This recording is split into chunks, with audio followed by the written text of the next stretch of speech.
A paz do Senhor,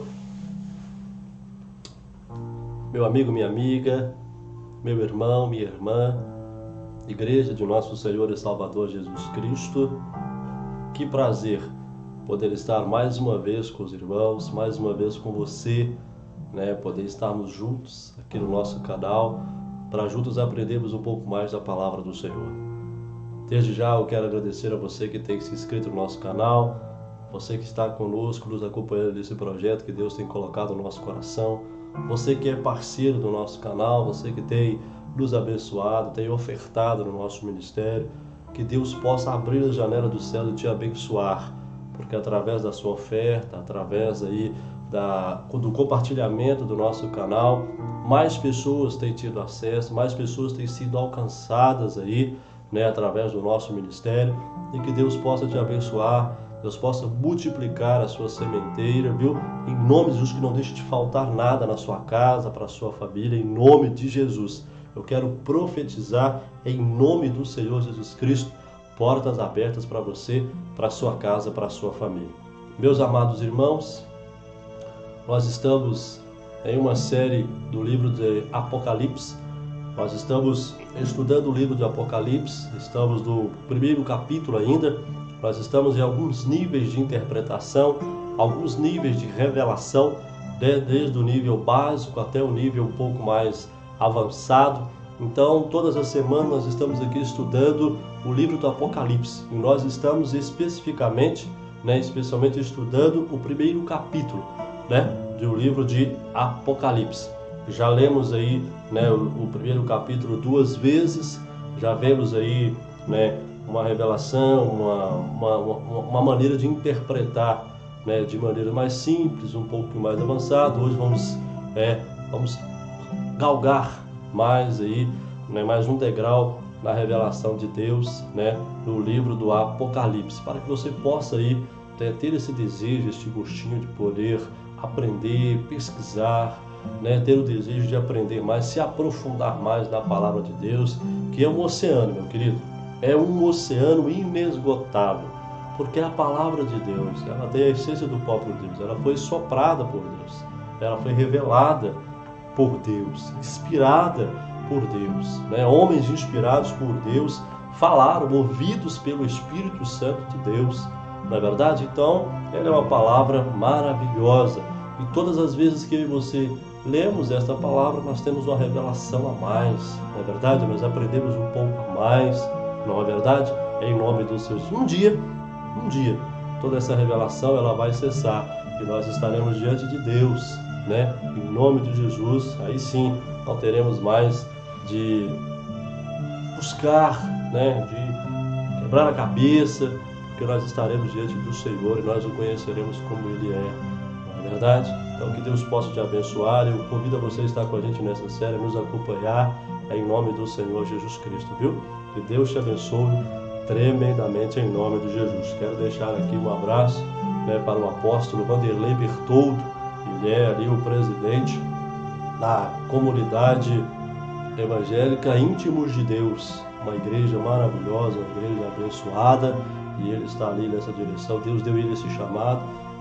Pastor Vanderlei Bertoldo, apóstolo Vanderlei Bertoldo, que Deus possa te abençoar tremendamente em nome de Jesus também.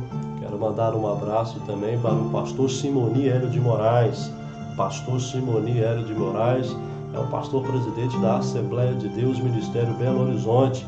Que Deus possa te abençoar tremendamente em nome de Jesus.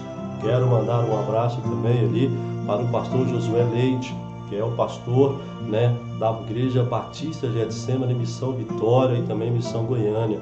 Pastor Josué, que Deus possa te abençoar de uma maneira tremenda, especial, em nome de Jesus, viu? Em nome de Jesus. Meus queridos irmãos, pegue aí a sua Bíblia, a Palavra de Deus, e abra comigo no livro do Apocalipse, o último livro da Bíblia Sagrada. Vamos juntos aprender a Palavra do Senhor. Convide mais alguém.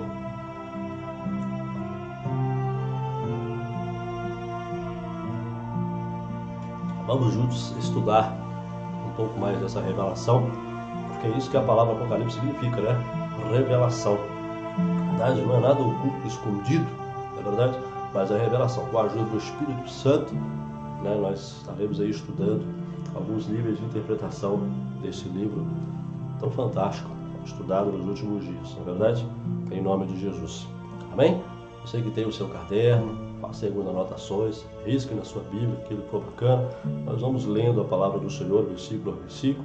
Aquilo que lhe chamar a atenção, a gente vai comentar, a gente vai complementar, como a gente tem feito nos outros vídeos. Você que quer, né, quer pegar desde o princípio, volte lá desde o primeiro vídeo, para que você possa, né, pegar toda a revelação de Deus aí, em nome de Jesus. Fique à vontade para usar no seu sermão, no seu estudo, na sua pregação. Viu? Estamos aqui de graça, né? Recebemos e de graça também damos, em nome de Jesus. Antes de nós entrarmos no texto, quero dar uma explicação para os irmãos. Apocalipse é uma palavra derivada do grego apocalipse, no latim, traz a ideia de revelation, que traz a ideia de revelar, expor, né? Trazer à vista, não é verdade? Ou seja, descobrir uma verdade que se achava oculta, né? Algo que está velado, traz a oculta. Apocalipse foi escrito, né, pelo apóstolo João, dos 12 apóstolos de Jesus, né, mais ou menos do ano 96 depois de Cristo, né, logo após ter sido solto por Nerva, substituto de Domiciano, que ele esteve preso, né, por imperador Domiciano, e assim que esse imperador foi deposto, né, logo após veio aí, né, o imperador Nerva, ele então liberou aí o apóstolo, na verdade, e ele estava na ilha de Patmos, né, preso na ilha de Patmos por causa da palavra de Deus, e ao regressar para Éfeso, né, a cidade, a capital, onde ele pastoreava, onde ele era pastor, e agora com liberdade, João então passou ali os seus últimos dias de vida na terra, onde ele escreveu esse livro maravilhoso. Então as revelações foram dadas na ilha de Patmos, mas onde ele escreveu, compilou, reuniu todas essas informações, toda essa revelação, foi quando ele estava, né, na sua casa, retorno aí, né, ao seu ministério, mais uma vez de volta ao lar. Né? Isso a gente vai vendo mais para frente, isso é muito importante, viu? Em nome do Senhor Jesus Cristo.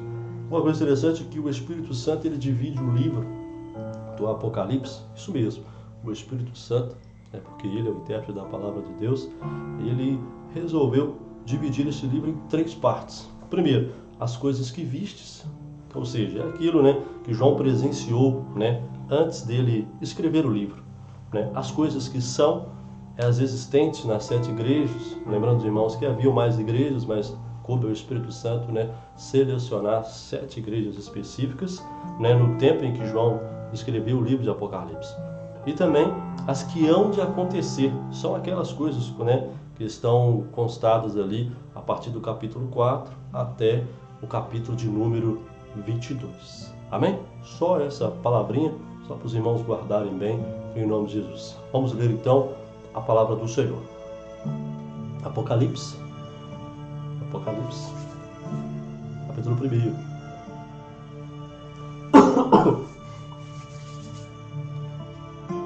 Revelação de Jesus Cristo, ou Apocalipse de Jesus Cristo, a qual Deus lhe deu para mostrar aos seus servos. Vamos parar um pouquinho aqui. Então nós estamos vendo que o Apocalipse é a revelação de Deus aos homens. É a revelação de Deus à igreja, de todas as eras, de todos os tempos. Não é verdade? É o esclarecimento sobre o juízo, sobre a condenação dos ímpios e sobre a segurança e a garantia da vida eterna dos fiéis. O prefácio do livro deve ser considerado como um convite de Jesus aos seus servos para receber as bênçãos do santuário do Senhor. A exemplo de Moisés, que tirou a sandália dos pés para aproximar-se da sarça ardente, assim também deve ser a nossa atitude, não é verdade? Uma atitude reverente, não é verdade? De temor ao entrarmos na presença de Deus. Inclusive quando vamos estudar as Sagradas Escrituras, porque é Deus falando com a gente. Então precisamos, né, desligar de todas as coisas, focar em oração, em espírito de oração, não é verdade? Para que possamos receber do Espírito Santo tudo aquilo que Ele tem para a gente, não é verdade?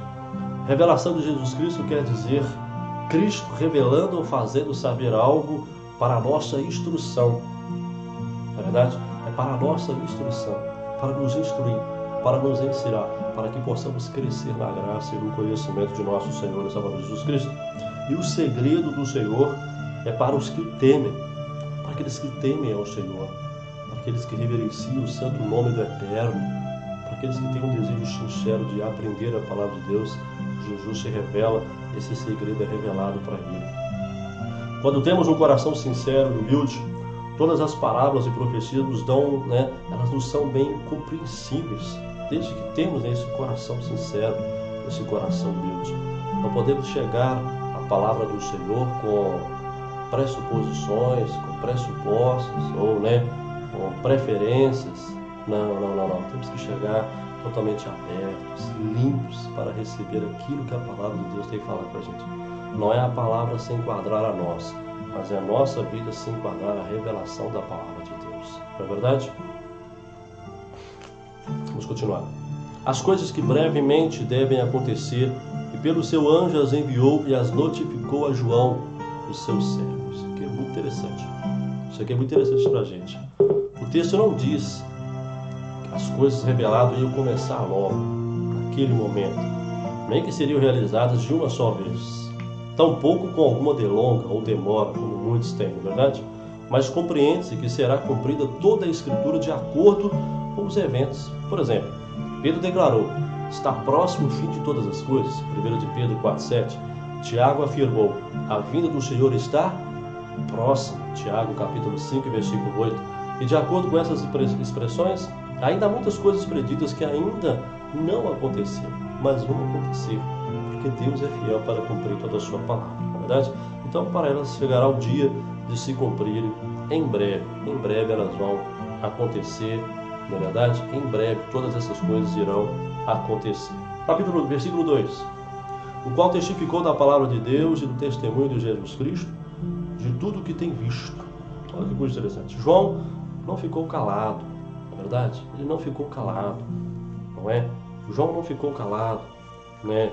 Ainda que houvesse sofrido, perseguições, passasse pela condenação da morte ali, naquela ilha infecta e perigosa, cheia de serpentes venenosas, um lugar perigosíssimo, cheio de maus elementos, mas como recebera do Senhor, não ficou calado, porém testificou de tudo e a todos das maravilhas que viu e que ele ouviu. Este é um sublime exemplo para os que se dedicam à obra do Senhor, não é verdade? Todo medroso que teme enfrentar o trabalho sofrerá as consequências do seu receio. O temor tem consigo a pena, não é verdade? E o que teme não é perfeito o quê? Em amor, porque quem ama, o amor faz o quê? Lança fora todo medo.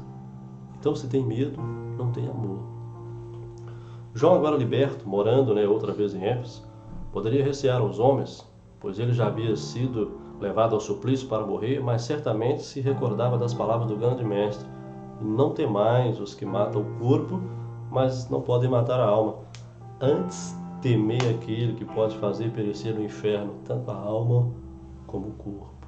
Olha que coisa interessante, não é verdade? Versículo 3. Bem-aventurado aquele que lê, os que ouvem as palavras dessa profecia e guardam as coisas que nela estão escritas. Isso é muito importante. Então nós temos 3 aventuranças aqui no versículo 3. Bem-aventurado aquele que lê. É grandemente abençoado aquele que lê, ou seja, que atenta para a palavra de Deus, não é verdade? Medita nela, não é? Porque a gente lê jornal, lê revista, mas a palavra de Deus, ela é atual. Ela é atualíssima, meus queridos irmãos. Porque será guardado do erro de todas de toda sorte de pecado em sua vida. Não é? Como endireitar o seu caminho? Observando a palavra do Senhor, andando segundo a palavra do Senhor, não é verdade? A palavra de Deus, ela é lâmpada para os nossos pés, luz para o nosso caminho, não é verdade? Ela ilumina o nosso caminho, ela é escudo para os que confiam no Senhor, não é verdade? Ela é espada bigume, de 2 gumes, que penetra até a divisão da alma e do espírito, Está lá em Hebreus capítulo 4, 12, Ela é o fogo, é o martelo que miúça as penhas, de acordo com o profeta Jeremias. Ela é a boa semente, é espírito de vida, ela é a verdade, não é verdade?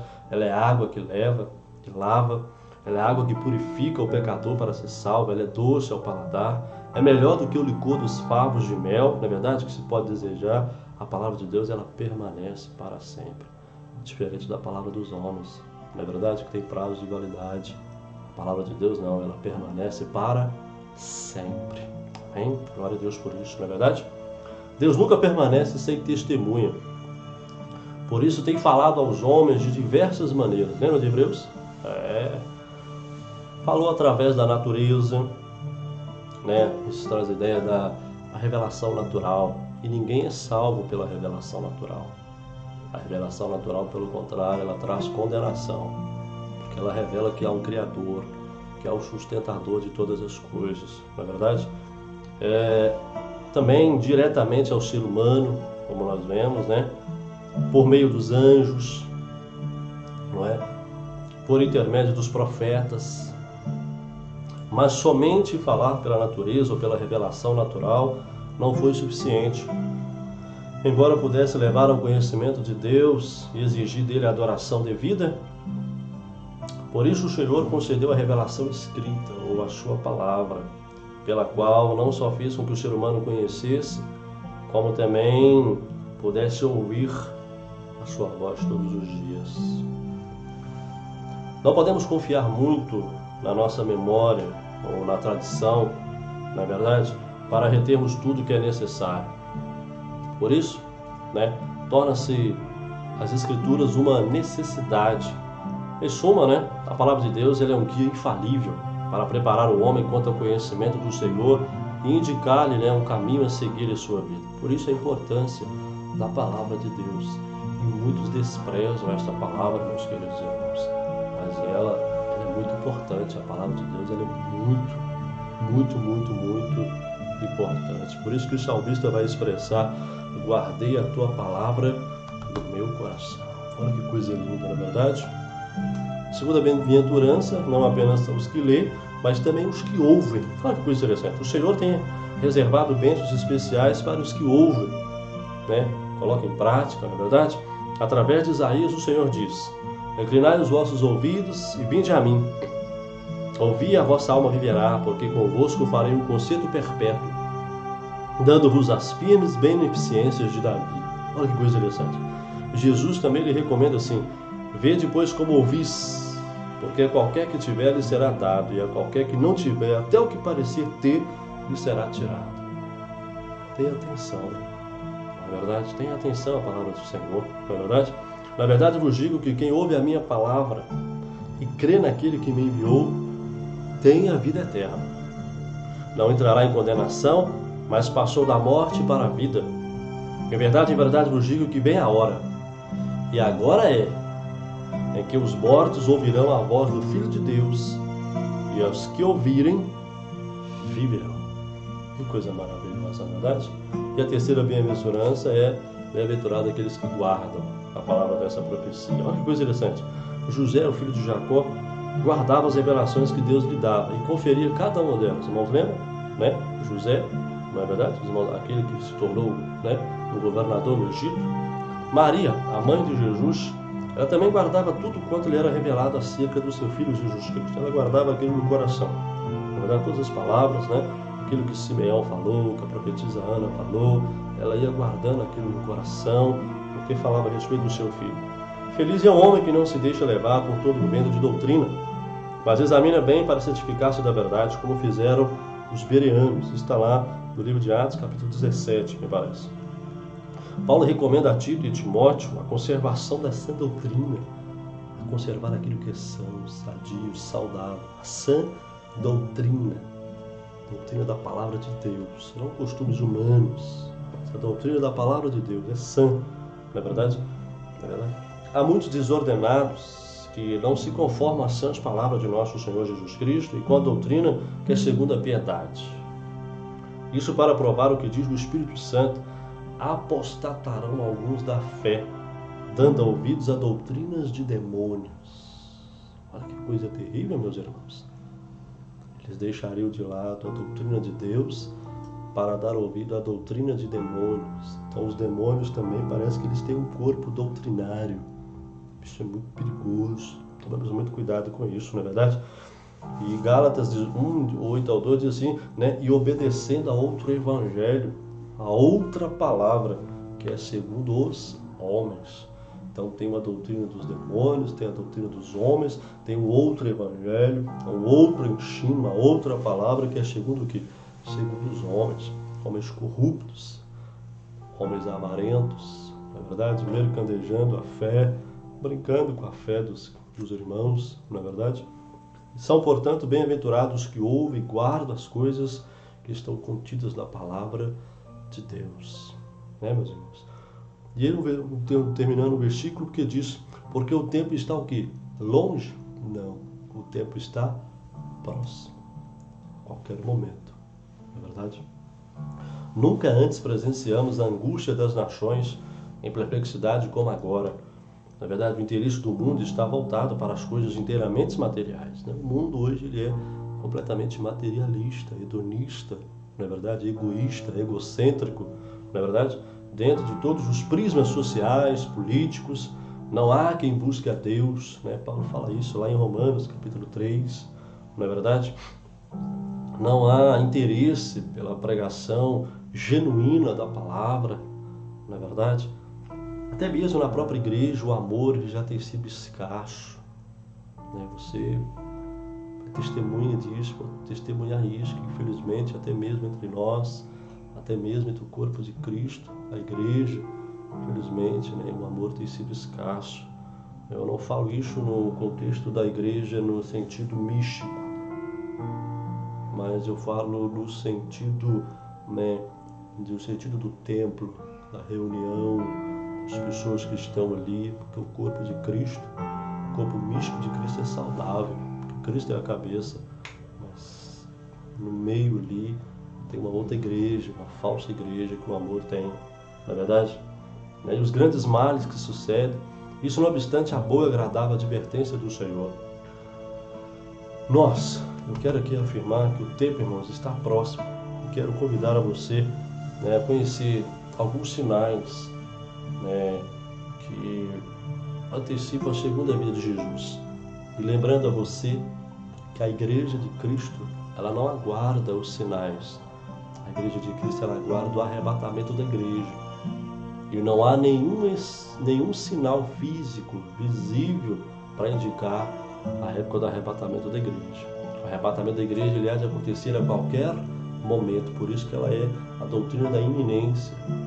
A qualquer momento Jesus Cristo vai arrebatar a sua igreja, esteja você pronto ou não, não é?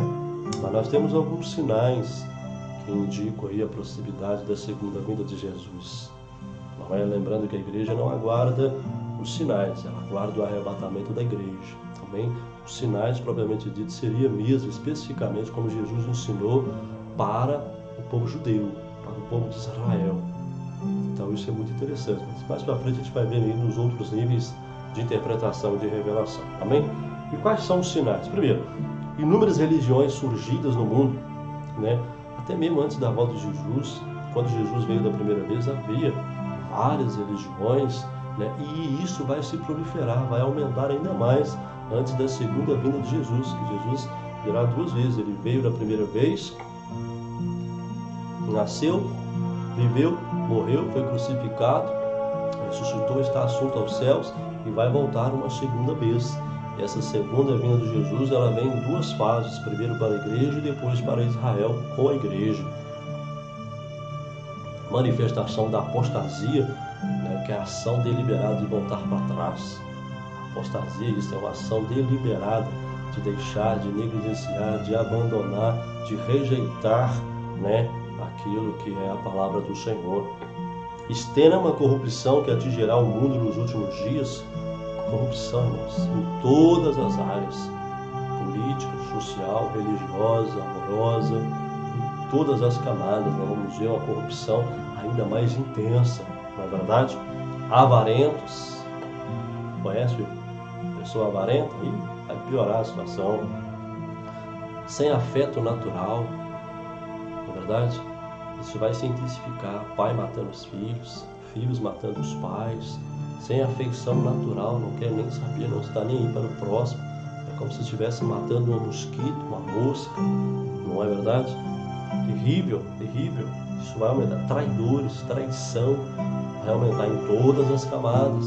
Isso se intensificará ainda mais, porque isso sempre teve, mas isso vai se intensificar ainda mais. Manifestação, né, de escarnecedores, com aparência de piedade, mas negando a fé.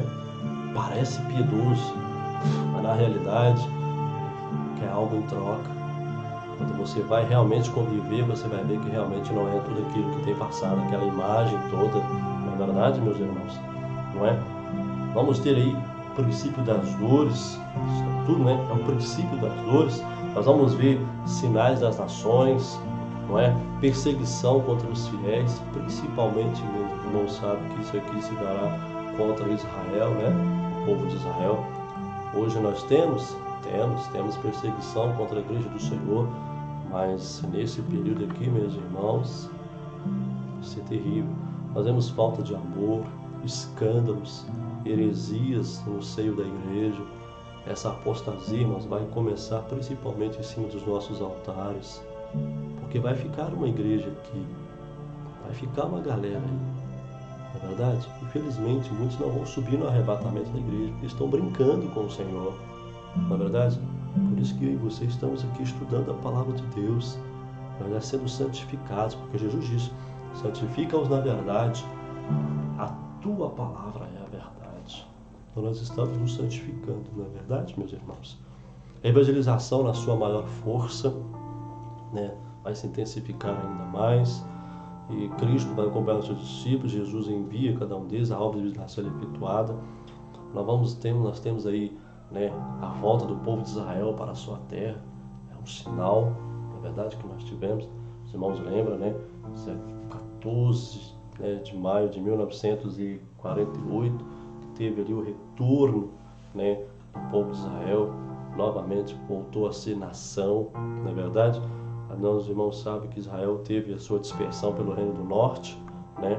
Ali nós temos pelo rei Sargon, rei da Síria, em 722 a.C., e nós temos Judá, o reino do sul, né, que foi levado cativa por Nabucodonosor, rei ali da Caldeia e Babilônia, em 587, na verdade, foi levado e também dispersado também entre as nações pelo general Tito, quando ele invade Jerusalém no ano 70, na verdade, mas em 1914 é assinado ali pelo então secretário da ONU, Oswaldo Aranha, não é verdade, que deu ali o seu voto, o voto de Minerva, que concedeu a Israel novamente se tornar a ser uma nação. Então isso é muito importante, o povo de Israel no calendário profético.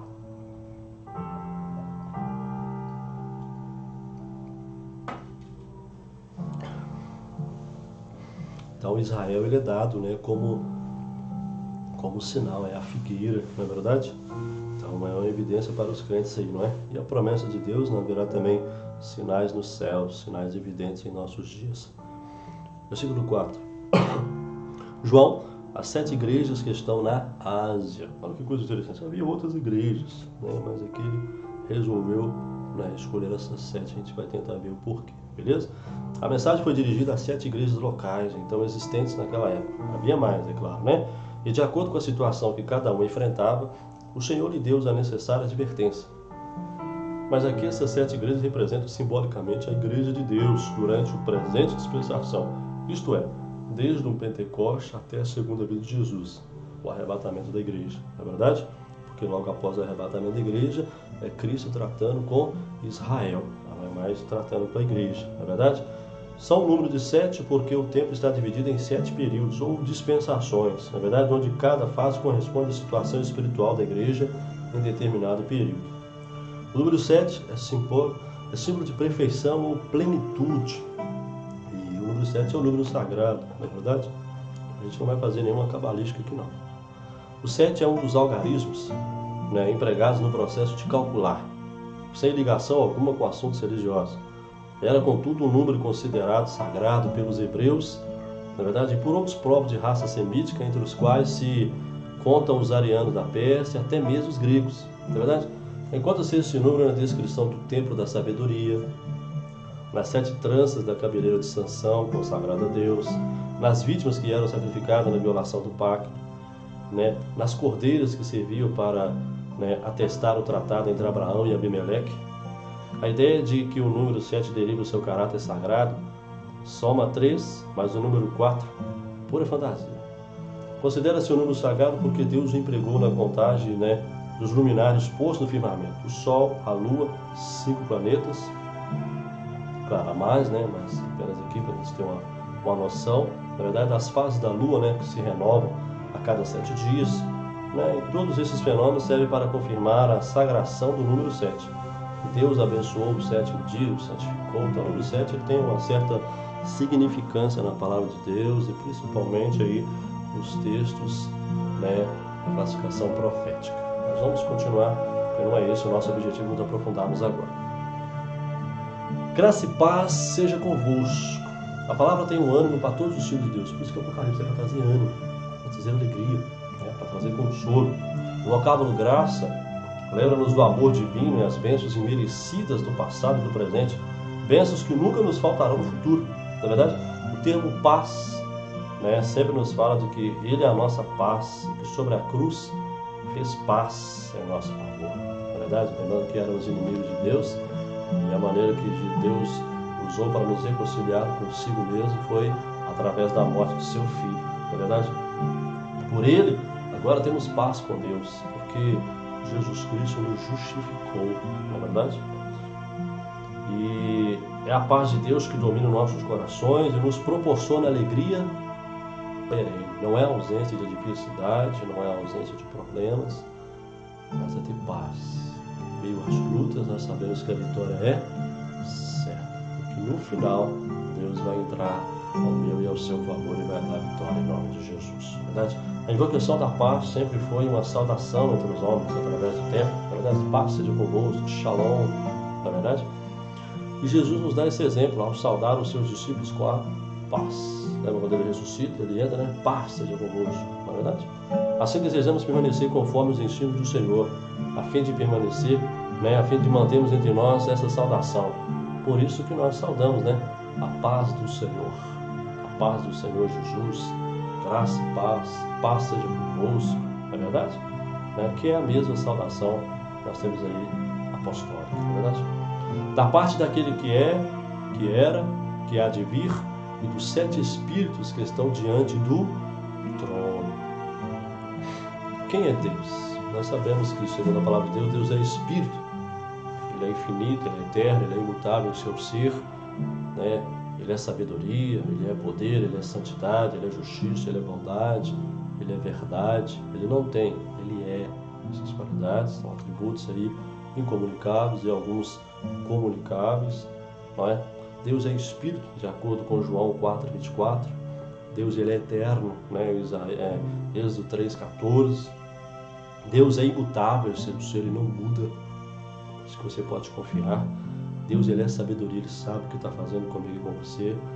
Deus ele é poder, Ele não apenas tem, Ele é o próprio poder. Deus ele é santo.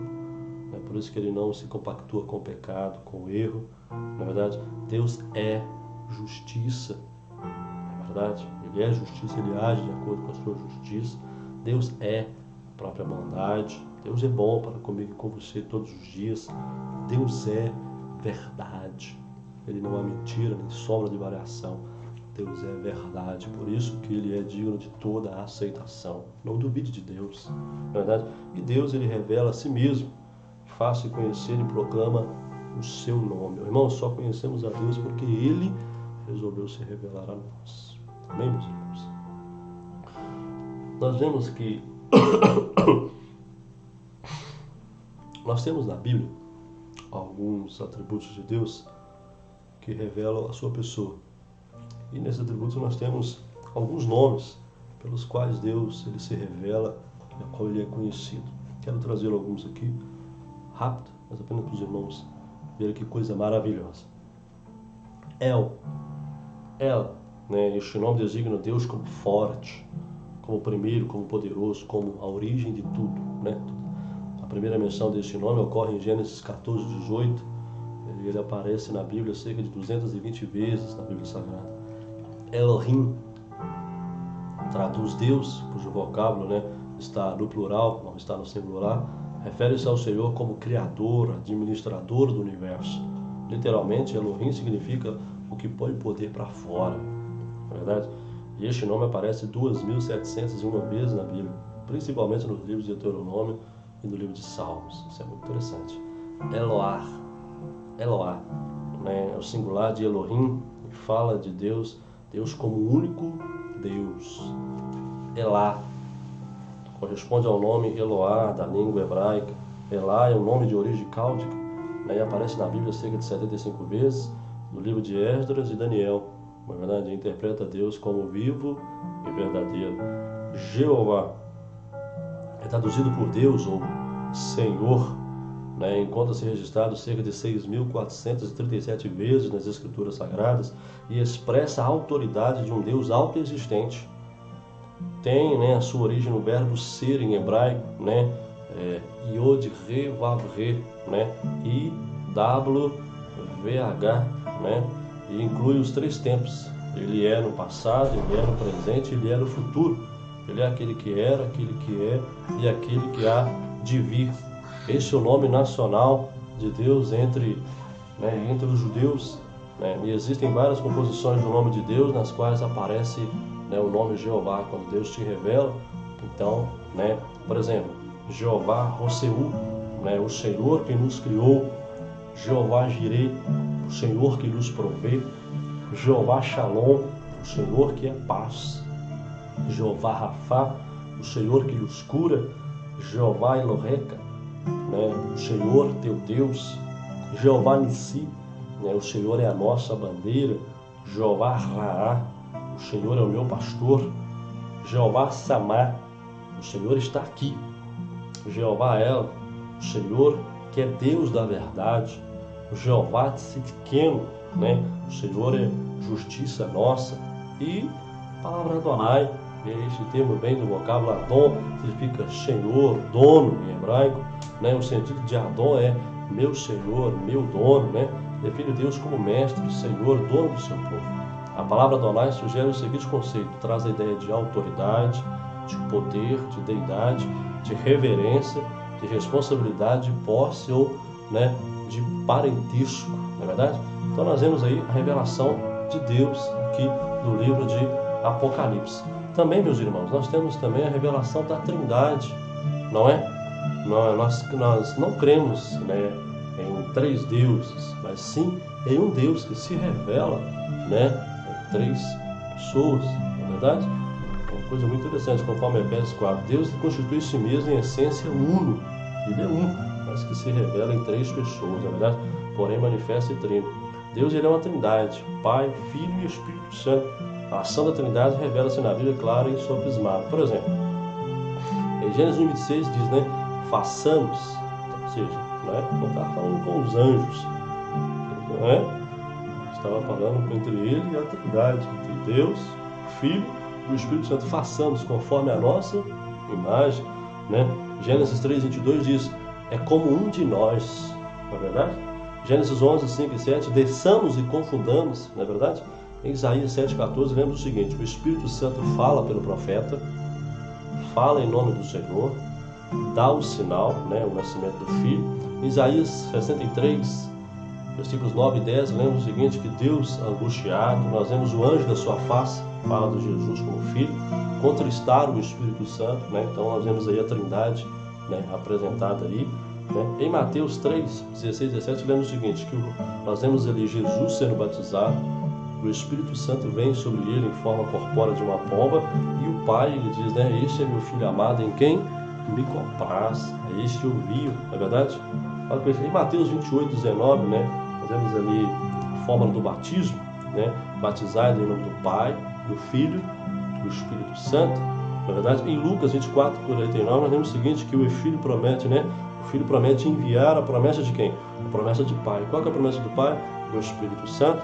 Em João 15:26 nós vemos o seguinte, que o Filho promete enviar o Espírito Santo. Em João 15:26 lemos que o Filho promete enviar, na verdade, o Espírito Santo, da parte de quem?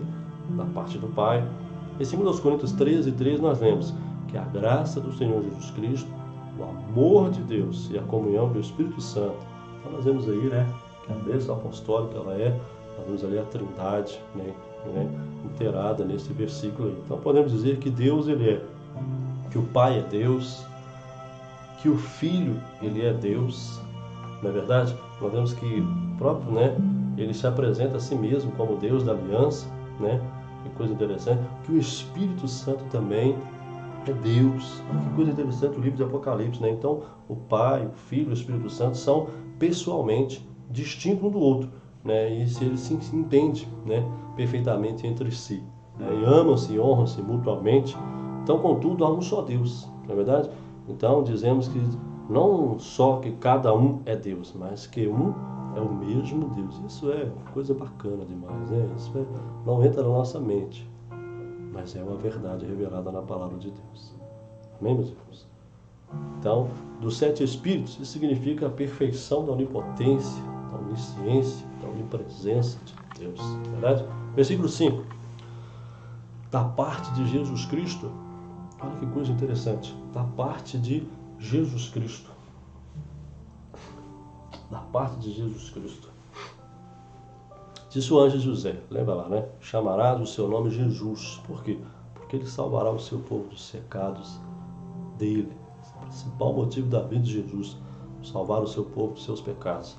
Disse o anjo a Maria, eis que em teu ventre conceberás e darás um filho, por-lhe-ás o nome de Jesus. Está lá em Lucas 1:31. Jesus significa Salvador, né? A palavra, né, Yeshua, né, traz a ideia de Salvador, e Cristo, né, é uma palavra, né, do hebraico Meshiach, né, Mashiach, traz a ideia de ungido. Cristo é o que? A fiel testemunha. Cristo é fiel testemunha, em contraste com todos os outros que falharam.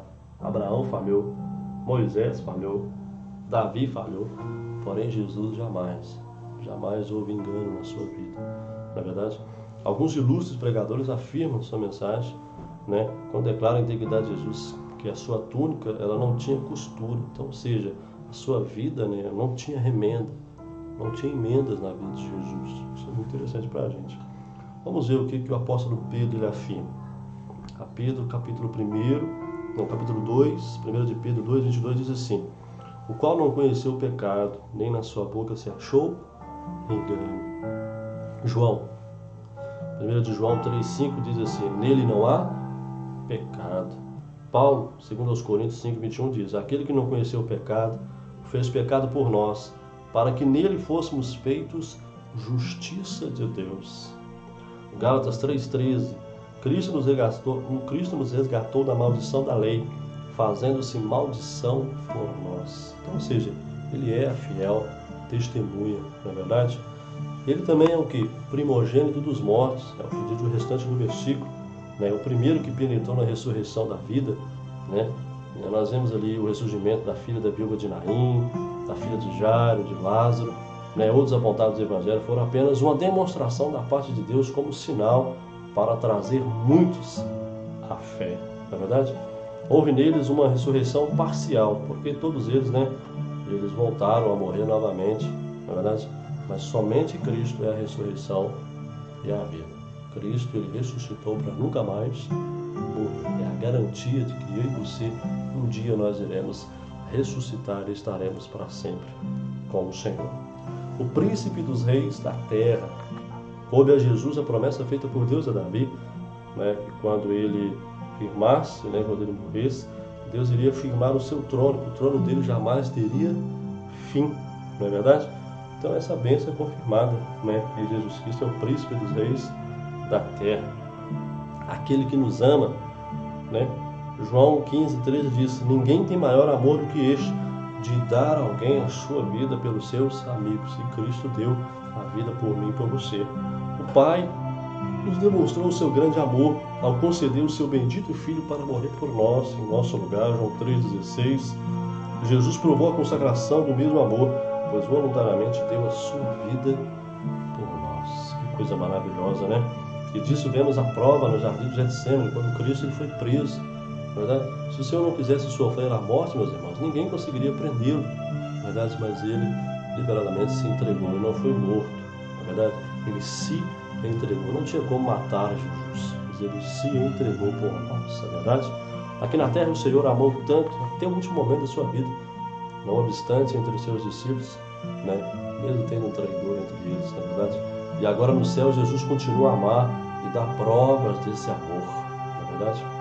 Em quem seu sangue nos lavou do pecado, meus irmãos. Sem derramamento de sangue não há remissão de pecado. Hebreus 9:22. O sangue representa a vida. Deuteronômio 1:23. E pelo pecado é exigido o quê? A vida. Porque o salário do pecado é a morte. Esta era a condição em que se encontrava a humanidade, porque todos pecaram e destituídos estavam, né, da glória de Deus. Assim, o derramamento do sangue é sinal típico da expiação do pecado. Por isso, Deus, para beneficiar os homens, instituiu o sacrifício de animais pelo pecado do homem, cujo sangue era derramado sobre o altar para a expiação do pecado, a qual servia apenas para encobrir o pecado, na verdade. Mas, como diz Hebreus 9:11-14, Cristo, né, como sumo sacerdote que vem, né, sumo sacerdote dos bens futuros, ele entregou a si mesmo como sacrifício único, na verdade. Ele entrou de uma vez no santuário, na verdade, efetuando aí, né, uma eterna redenção, como o sumo sacerdote se entregou para nós. Cristo é o nosso Cordeiro Pascual, substituto legal dos homens, figurativamente imolado, né, Deus da fundação do mundo, na verdade. Ele é representado pelo Cordeiro substituto de Isaac. É o nosso Cordeiro de Deus que tira o pecado, não cobre, ele tira, né? O sangue dos animais encobria, o sangue de Cristo tira o pecado do mundo. Ele foi imolado por nós e o seu sangue nos lavou dos nossos pecados. Que coisa maravilhosa, né? Versículo 6. E nos fez reis e sacerdotes para Deus e seu Pai. A ele glória e poder para sempre. Amém. Né? O propósito de Deus para com Israel era ter seu povo separado e santificado, não somente para si, mas Israel não obedeceu a palavra do Senhor, verdade? E por isso perdeu a bênção temporariamente, verdade? Que ele estava destinado. Deus deu o que? A outra nação. Chamou um povo que não era seu povo, na verdade, que resgatara dentre os povos de línguas, tribos e nações a igreja, né, constituindo o sacerdócio real, nação santa, para o seu louvor. Sacerdócio real. Versículo 7. Eis que vem com as nuvens. Nós devemos distinguir-se entre os eventos visíveis e o arrebatamento da igreja, que será em secreto. E aqui é muito importante para chamar a atenção dos irmãos. Fatos que acontecerão no arrebatamento. O arrebatamento traz a ideia de rápido, tirar com força, né? Arpazo, tirar com força, com violência. Primeiro, Cristo vem de repente. Vem como relâmpago, ou seja, isso traz a ideia de rápido, só para a igreja. Ele vem como ladrão de noite, não avisa, não tem sinal. Na verdade, a fim de significar a maneira do rápido. Será silencioso e momentâneo. Na verdade, no mesmo momento haverá o quê? Quando Cristo arrebata a igreja, o que vai acontecer? No mesmo momento nós vamos ter o quê? A ressurreição dos que morreram em Cristo. A igreja triunfante. Né? Jesus levanta-se à direita do Pai eterno, dos todos os santos estão no paraíso. Deus os tornará a trazer com eles. Né? Enquanto Cristo se dirige como um relâmpago aos ares, para ali recepcionar o que? A igreja, a recepção se dará o que? Nos ares, nas nuvens. Cristo não tocará a terra no arrebatamento da igreja. Na verdade, os santos que já estiverem na glória virão à terra para que se efetue a ressurreição de seus corpos. Na verdade, receberão corpos, né, glorificados. Na verdade, coisa bacana, né? Todos receberão um corpo igual ao de Jesus. Olha que coisa linda. E também, a segunda coisa que vai acontecer é o quê? É a transformação dos fiéis que estiverem vivos. Então nós teremos o que? A ressurreição daqueles que morreram, que é a igreja triunfante, e nós teremos a transformação daqueles que estão vivos, que é a igreja militante. Não é? Isso é muito interessante, muito interessante. Diz assim, ó, depois nós, os que ficarmos vivos, seremos arrebatados. Está lá em, né, a primeira carta da Tessalonicenses, capítulo 4, né, a partir do versículo 13, juntamente com ele nas nuvens e encontrar-se com o Senhor. Então, ou seja, será um acontecimento excessivamente o que? Rápido, não é verdade? Então, os fiéis subirão para estarem com o Senhor para sempre, enquanto os fiéis e desobedientes ficarão para receber o pagamento de sua ingratidão. Então, Cristo no rápido vem para os seus santos. mas na sua manifestação em glória vem com os seus. Então não confunda arrebatamento da igreja com a manifestação em glória, na verdade, dos seus santos. Então o rapto da igreja será secreto e momentâneo, mas a sua manifestação será em glória, onde todo olho o verá. Na verdade, até mesmo aqueles que os transpassaram. Todo olho verá, mesmo os que os transpassaram. Então, com a representação, a manifestação do anticristo, Jesus aparecerá nas nuvens, acompanhado de uma grande cortejo desde o céu. Está lá em Apocalipse 19, o qual tomará parte na grande vitória sobre a besta e o falso profeta. Os dois serão lançados vivos no lago de fogo. Depois seus pés pisarão no Monte das Oliveiras, que se partirá ao meio para formar um grande vale, onde serão reunidas ali as representações das nações que ainda sobreviverem. Essas entrarão em juízo com o Senhor, como ele diz, por causa do meu povo e da minha herança Israel, a quem eles espalharem entre as nações, repartindo a minha herança. Será, irmãos, nem vai acontecer uma guerra, porque Deus, Pai, Jesus vai destruí-los com o sopro da sua boca, não é verdade? Todas as tribos da terra se lamentarão sobre ele. Sim, amém. Lamentar-se-ão o quê? Os pecadores que rejeitaram, e também os judeus que os transpassaram. Então estes conhecerão e se arrependerão. Olha que coisa interessante. Vamos ver uma pequena comparação entre José e Jesus. José, é um tipo de Cristo, um tipo muito próximo de Cristo. José e Jesus foram objetos do amor do Pai, na verdade. Ambos eram odiados por seus irmãos. A sabedoria de ambos foi negada por seus irmãos. Seus irmãos conspiraram para matar. José foi, em figura, morto por seus irmãos, como foi Cristo, na verdade. Ambos se tornaram uma bênção entre os gentios e ganharam uma esposa gentia. José reconciliou seus irmãos consigo mesmo, depois os exaltou. E assim acontecerá com Cristo e seus irmãos judeus. Olha que coisa interessante, não é? Versículo 8. Eu sou o Alfa e o Ômega, o princípio e o fim, diz o Senhor, que é, que era e que há de vir o Todo-Poderoso. Olha que coisa interessante. Então, ou seja, a palavra alfa, que é a primeira letra do alfabeto grego, e o ômega, que é a última letra do alfabeto grego, Cristo ele é de A a Z, na verdade, Jesus é todas as letras, entre elas, entre todas elas, por ela ser feito todas as coisas, tanto os que estão no céu, invisíveis, como as visíveis na terra, na verdade, sejam tronos, dominações, principados, potestades, tudo foi feito e criado por ele e para ele, Então foi ele que começou e terminou, e é ele que vai também estabelecer e também salvar aquilo que se havia criado. Meus queridos, que Deus te abençoe tremendamente. Fica esse texto para a gente, um texto magnífico, o primeiro capítulo. Vamos parar aqui no versículo 8, por causa do nosso tempo, talvez não vai dar, vai ficar muito cansativo para os irmãos acompanhar. Vamos ter aí uma segunda parte dele. Eu aguardo você aqui, em nome de Jesus. Compartilhe essa mensagem com mais um, se inscreva aí no nosso canal, ative o sininho para você receber aí de primeira mão aí a nossa mensagem, Faça sua doação também, ajude a gente nesse ministério, para que possamos cada vez mais melhorar aí, ser bênção para a sua casa, para a sua família, em nome do Senhor Jesus Cristo. Que Deus possa te abençoar, é o desejo do meu coração. Que Deus possa te abençoar tremendamente, em nome do Senhor Jesus Cristo. Que Deus abençoe a sua casa, que Deus abençoe a sua família, em nome de Jesus. Que essa palavra se cumpra no seu coração, que essa palavra possa trazer ânimo, possa trazer aí alegria, paz, consolo à sua alma. Amém? Que Deus te abençoe tremendamente, em nome do Senhor Jesus. Fica aí o nosso convite, viu? Muito obrigado a você que é inscrito no nosso canal, você que ainda não se inscreveu, mais uma vez aí, isso é muito importante para a gente.